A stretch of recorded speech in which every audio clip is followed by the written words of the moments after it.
They're all in line.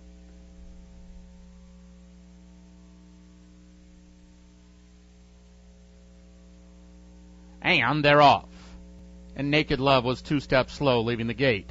The rest of them came out pretty evenly. Put That Away is showing speed. Shrillery a lot better from the gate this afternoon. Toward the outside, Sure Splendor is also showing a little bit of speed. And now Storm Child is into third and only about 2 lengths off the pace. Baba's Mandate is on the extreme outside. They're followed now by Paradise Light, who's got about 5.5 to make up.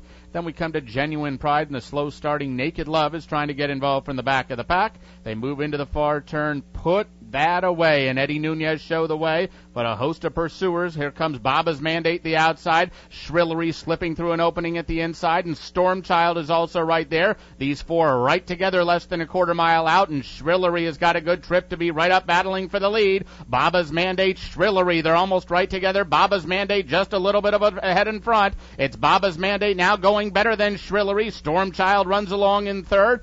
Sure Splendor trying to move in from the back of the pack, but Baba's Mandate is getting away. Baba's Mandate opening up in the final 16th. Then Shrillery, Storm Child moving up the rail comes Paradise Light. It's Baba's Mandate to win it. Tight for place and show, either Storm Child or Paradise Light.